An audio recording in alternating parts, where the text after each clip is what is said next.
નમસ્કાર વહાલા વિદ્યાર્થી મિત્રો, આજના આ વિડીયોમાં આપણે જોવાના છીએ ધોરણ 12 ગુજરાતી વિષયનું મોસ્ટ આઈએમપી પેપર સોલ્યુશન। વિદ્યાર્થી મિત્રો, તમારે આ વિડીયોને ખાલી ધ્યાનપૂર્વક જોવાનો છે। આમાંથી ઘણા પ્રશ્નો એવા હશે જે તમને તમારા બોર્ડ પરીક્ષાના પેપરમાં બેઠે બેઠા જોવા મળવાના છે, પરંતુ તમે આ વિડીયોને જુઓ તો તમારે શું કરવાનું છે, જે હું તમને જવાબ આપું તેને તમારે ધ્યાનપૂર્વક જોવાનો છે અને તમે એ પ્રશ્નને વાંચી પણ શકો છો અથવા તૈયાર પણ કરી શકો છો। કારણ કે વિદ્યાર્થી મિત્રો, આ તમને જે પણ પેપરમાં હું જવાબ આપવાનો છું, જે પણ પ્રશ્નો આપવાનો છું, તે ખાસ મોસ્ટ ઇમ્પોર્ટન્ટ પેપર છે। તો ખાસ વિદ્યાર્થી મિત્રો, તમારે વિડીયોને ધ્યાનપૂર્વક જોવાનો છે અને વિડીયો પસંદ આવે તો વિડીયોને લાઇક કરવાનું અને આપણી યુટ્યુબ ચેનલ પર પહેલી વાર આવ્યા હોય તો ચેનલને સબસ્ક્રાઇબ કરવાનું ભૂલશો નહીં। કારણ કે વિદ્યાર્થી મિત્રો, તમારા માટે ગુજરાતી વિષયના મોસ્ટ આઈએમપી વિડીયો તમને ઘણા બધા મળવાના છે। તો ચાલો વિદ્યાર્થી મિત્રો, હવે વધુ ટાઈમ વેસ્ટ ન કરતા આજના વિડીયોની શરૂઆત કરીએ।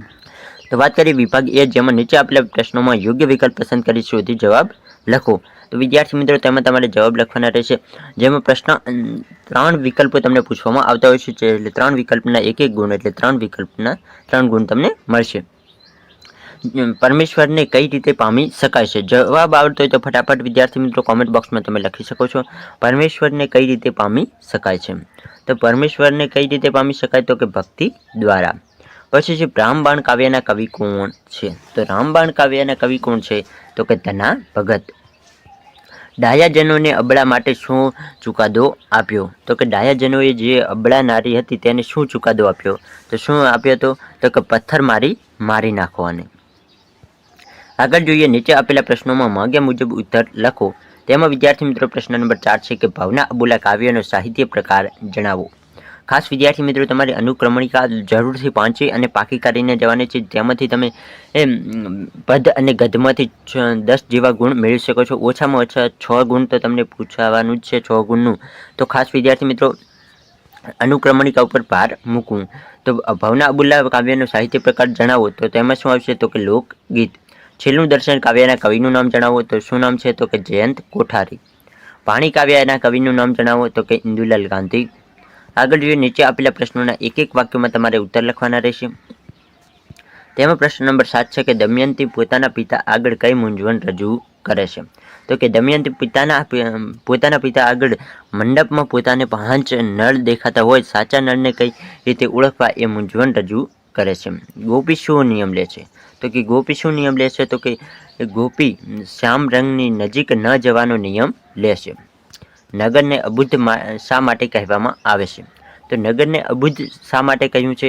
તો કે નગર જે છે એ અસમજુ છે, બાળકની જેમ કોઈને પણ લાલચાવી શકે છે, તેથી નગરને અબુદ્ધ કહેવામાં આવે છે। પછી છે કે બા શેનાથી બીતા નથી? તો કે બા એક એવા તાકાતવાળા છે જે મૃત્યુથી બીતા નથી। પછી છે વિદ્યાર્થી મિત્રો, નીચેના પ્રશ્નોના 3-4 વાક્યોમાં ઉત્તર લખો, જેમાં તમારે કોઈ પણ 3 પ્રશ્નો લખવાના રહેશે।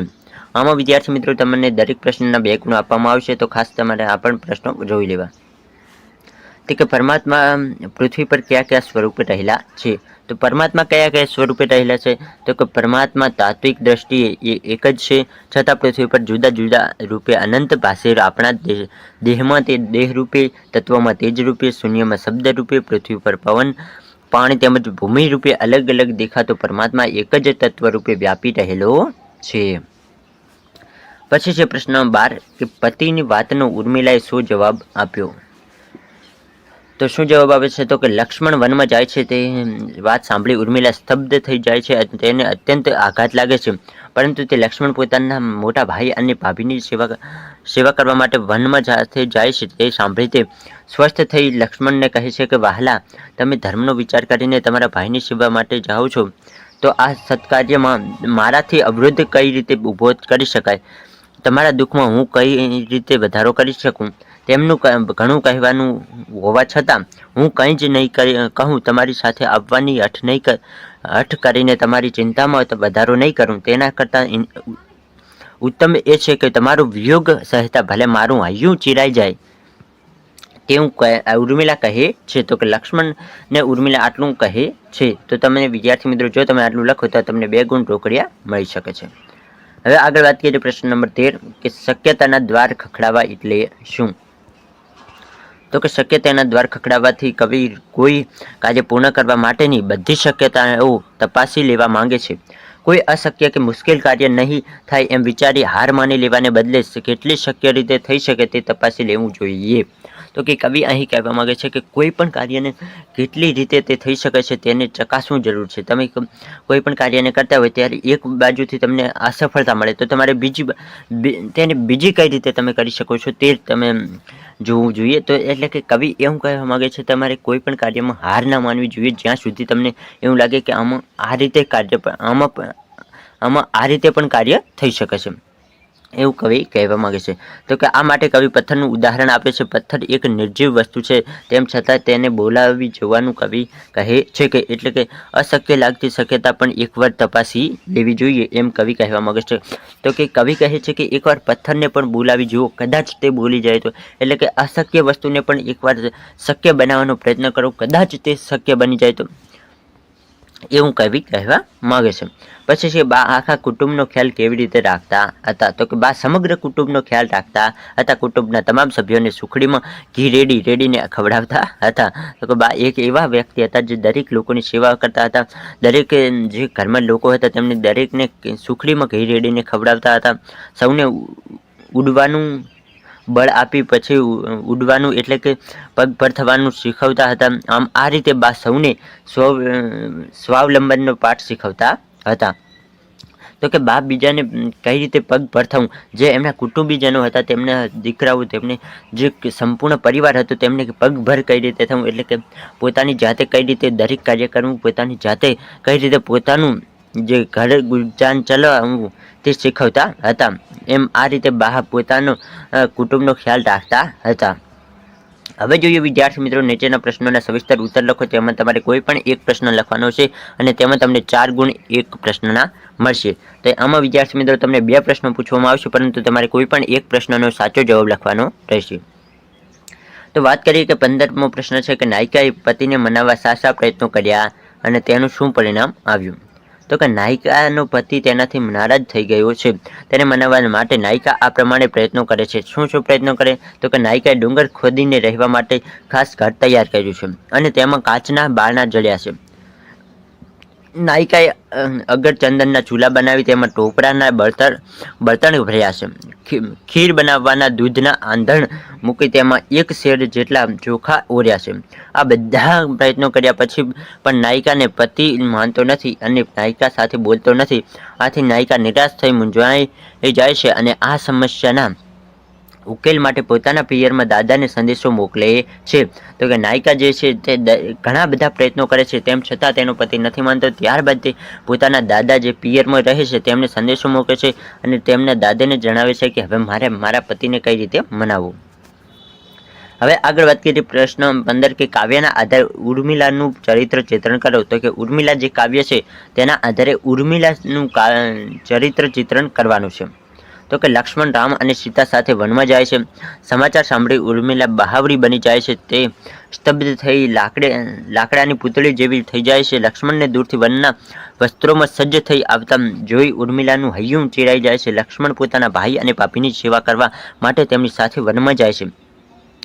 તે જાણીને ઉર્મિલા સ્વસ્થ થઈ જાય છે અને સંયમ ધારણ કરી લક્ષ્મણને કહે છે કે તમે તમારા ધર્મનું પાલન કરો, હું તમારા અવરોધ ઊભો નહીં કરું, તેમજ તમારી સાથે આવવાની હાથ પણ નહીં કરું, તમારી ચિંતામાં વધારો પણ નહીં કરું.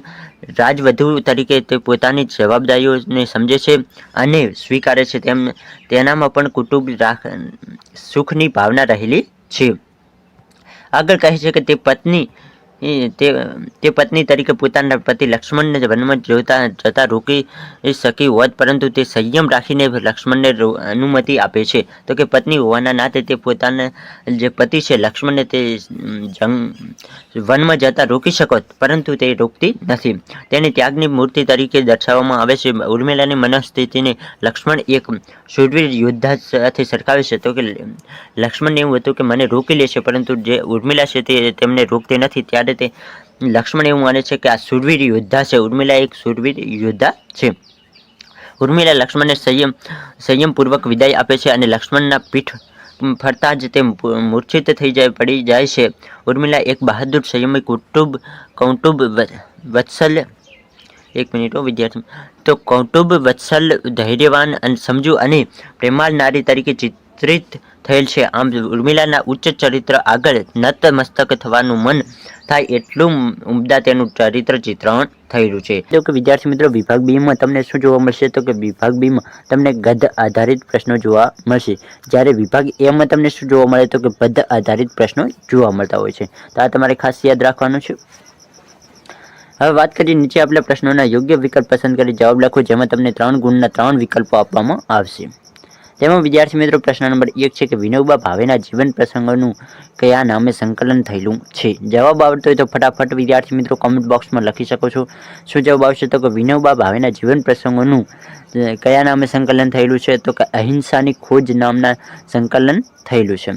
પછી જો પ્રશ્ન નંબર 2 કે પ્રભાશંકર પટણી કયા રાજ્યના કેળવણી ખાતામાં નિરીક્ષક હતા? તો કયા રાજ્યમાં હતા? ફટાફટ વિદ્યાર્થી મિત્રો જવાબ આવડતો હોય તો કોમેન્ટ બોક્સમાં જણાવી શકો છો. તો શું જવાબ આવશે? તો કે મોરબી રાજ્યના કેળવણી ખાતામાં નિરીક્ષક હતા. ત્રીજો પ્રશ્ન છે શિક્ષકે વિદ્યાર્થીઓને કોની વાર્તા કહી હતી? તો કે શિક્ષકે વિદ્યાર્થીઓને કોની વાર્તા કહી હતી? તો કે ઉદાલક નામના બ્રાહ્મણની વાર્તા શિક્ષકે વિદ્યાર્થીઓને કીધી હતી.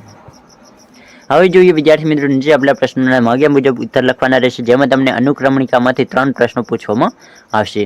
તો ખાસ વિદ્યાર્થી મિત્રો તમારે અનુક્રમણિકા પાકી કરીને જવાની છે, જેમાંથી તમે રોકડા 6 ગુણ મેળવી શકો છો. તેનાથી વધુ પણ પૂછાઈ શકે છે, પરંતુ 6 ગુણ તો તમારે 100% પાકા આવી શકે છે જો તમે અનુક્રમણિકાને સારી રીતે પાકી કરીને જાઓ તો.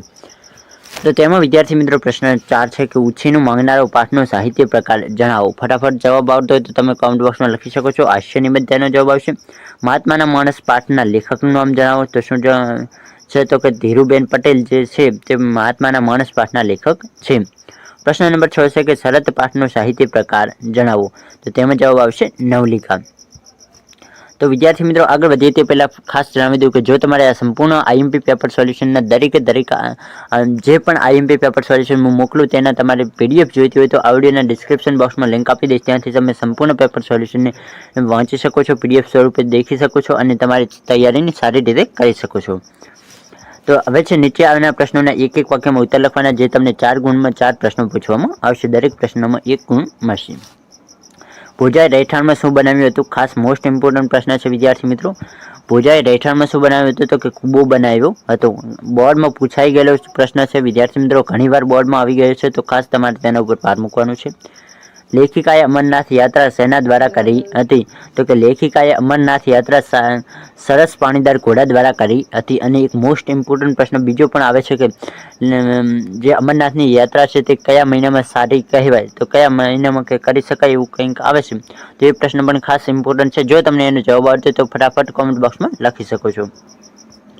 અંતે યુધિષ્ઠિર બેભાન શા માટે થઈ જાય છે? તો કે યુધિષ્ઠિર પશ્ચાતાપને કારણે ભાવાવેશમાં આવી જાય છે અને અંતે બેભાન થઈ જાય છે. પછી છે વિજુ કેટલું ભણેલી હતી? તો વિજુ જે હતી તે 4 ચોપડી ભણેલું હતી. હવે જોઈએ નીચે આપેલા પ્રશ્નોના 3-4 વાક્યોમાં તમારે જવાબ લખવાના રહેશે. કોઈ પણ 3 પ્રશ્નો તમારે લખવાના રહેશે. તમને 4 પ્રશ્નો આપવામાં આવશે, તેમાંથી તમે કોઈ પણ 3 પ્રશ્નો લખશો એટલે તમને 6 ગુણમાંથી તમને દરેક એક પ્રશ્નના 2 ગુણના આધારે તમને આપવામાં આવશે. જેવું તમે લખ્યું હશે એ પ્રમાણે તમને ગુણ મળશે, એટલે કે દરેક પ્રશ્નના આમાં તમને 2 ગુણ મળશે. તો કે વિનોબાએ 1 વર્ષની રજા લીધી એ દરમિયાન કેવો ખોરાક લેવાનું રાખ્યું હતું? તો કે વિનોબાએ 1 વર્ષની રજા લીધી એ દરમિયાન તેમણે નમક ખાવાનું છોડી દીધું હતું, મસાલો વગેરે બિલકુલ ખાતા નહીં. એક મહિનો માત્ર કેળા, લીંબુ અને દૂધ પર કાઢ્યો, પરંતુ શક્તિ ઘટી જતાં 1.5 શેર દૂધ, રૂપિયા કેટલા? તો કે 60 રૂપિયા ભાખરી, 2 તોલા જવારની, 2 કેળા કેટલા? તો કેળા 4-5 અને લીંબુ 1 મળી શકે ત્યારે આટલો ખોરાક લેવાનું રાખ્યું હતું. હવે વાત કરીએ વિદ્યાર્થી મિત્રો પ્રશ્ન નંબર 12 કે પ્રભાશંકરે પોતાનું રાજીનામું શા માટે આપ્યું હતું? તો પ્રભાશંકર વાળો જો પણ તમે પાઠ ભણ્યા હોય તો તમને જવાબ આવડતો હોય તો કે પ્રભાશંકરે શા માટે રાજીનામું આપ્યું? તો કે શ્રી પ્રભાશંકર ભાવનગરમાં સેક્રેટરી પદે હતા તે વખતે મહારાજા ભાવસિંહજી એ એક વરિષ્ઠ અમલદારને રાજીનામું આપી 24 કલાકમાં ભાવનગર છોડી દેવા હુકમ કર્યો અને શ્રી પ્રભાશંકરને બોલાવી માંગેલા રાજીનામા પર મંજૂરીનો હુકમ લખવા આજ્ઞા કરી. એ વખતે બધી હકીકત જાણી શ્રી પ્રભાશંકરે પોતાનું રાજીનામું લખી આપ્યું. તો પ્રભાશંકરને એમ થયું કે આ ખોટો ન્યાય છે, તો આના રાજીનામું આપું એના કરતાં હું ખુદ જ રાજીનામું આપી દઉં, એટલા માટે તે રાજીનામું આપી દેશે. હવે છે ઉદાલકે શ્વેતકેતુને 100 પ્રશ્ન કર્યો અને તેનો શું જવાબ આવ્યો? તો કે ઉદાલકે શ્વેતકેતુને પ્રશ્ન કર્યો કે તે તારા ગુરુને કદી પૂછ્યું હતું કે ગુરુજી એવો કયો પદાર્થ હશે જે એકને જાણવાથી સર્વે કંઈ જાણવામાં આવી જાય? ત્યારે શ્વેતકેતુએ ઉત્તર આપ્યો, પિતાજી, એકને જાણવાથી વળી બધાનું જ્ઞાન સી રીતે આવી જાય? તો આવો જે ઉદાલક શ્વેતકેતુને પ્રશ્ન કરે છે. તો આ રીતે વિદ્યાર્થી મિત્રો તમે જવાબ લખી શકો છો. હવે જોઈએ યુવાન વકીલે શો અભિપ્રાય આપ્યો? તો કે યુવાન વકીલે મૃત્યુદંડ અને જન્મ ટીપ અંગે એ અભિપ્રાય આપ્યો કે બંને સજાઓ અનૈતિક છે, પરંતુ જો એ બંનેમાંથી એકની પસંદગી કરવાની હોય તો એ જન્મ ટીપની સજાની પસંદગી કરશે, કારણ કે બિલકુલ ન જીવવા કરતાં કોઈ પણ રીતે જીવવું વધારે સારું કહેવાય છે. તો કે યુવાન વકીલ તો તેને પૂછવામાં આવે છે કે તમને કોઈ પણ બે ઓપ્શન આપવામાં આવે, મૃત્યુદંડ અથવા આજીવન જેલ, તો એ યુવાન વકીલ છે તે આજીવન જેલને પસંદ કરે છે. તો યુવાન વકીલ કહેવા માગે છે કે કોઈ પણ રીતે જીવવું સારું, સાવ મરી જવા કરતાં કોઈ પણ રીતે જીવવું સારું, એટલે કે જેલમાં રહીને પણ આપણે જીવી તો શકીએ છીએ ને.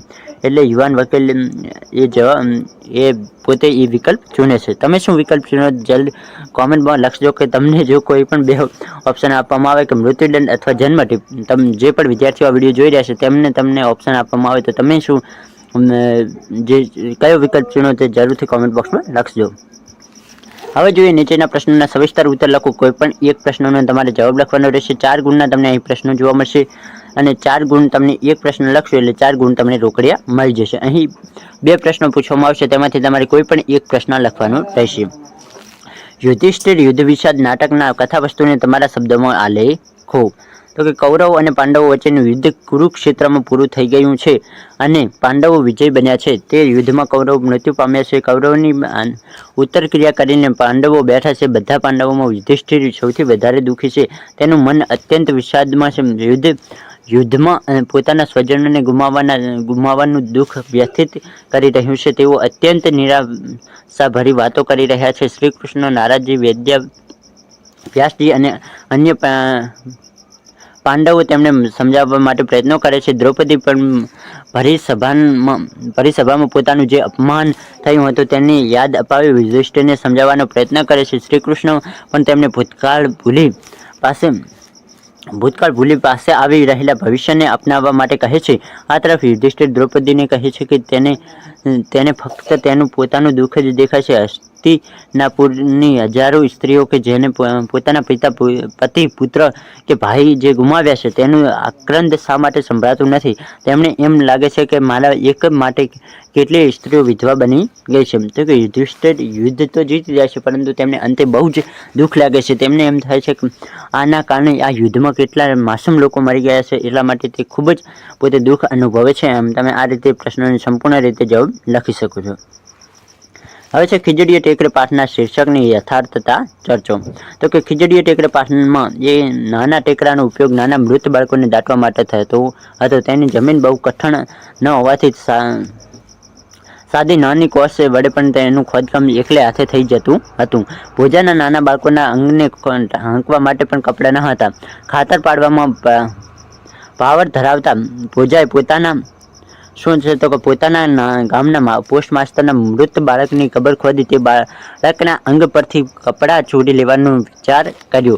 તે બાળકની કબર ભોજો ખોદે છે ત્યારે તેને એ બાળક સળવળતો જોવા મળે છે. બાળક જીવંત હોય છે. ભોજો બાળકને લઈને ઘરે આવે છે અને પોતાની પત્નીના હાથમાં સોંપી દે છે. પછી તે બાળકને પોસ્ટ માસ્ટરને સોંપી દે છે. આ આખી ઘટનામાં કેન્દ્રમાં ખીજડીયો ટેકરો એક મહત્વનું પાઠ ભજવે છે. ભોજો અને પોસ્ટ માસ્ટર બંનેનું જીવન બદલી દે છે. આ રીતે આ પાઠના શીર્ષક યથાર્થ કરે છે. તો કે ખીજડીયો ટેકરો આ પાઠમાં મુખ્ય છે. કારણ શું છે? તો કે ખીજડીયા ટેકરાના આધારે જ આખું પાઠ બનાવવામાં આવે છે.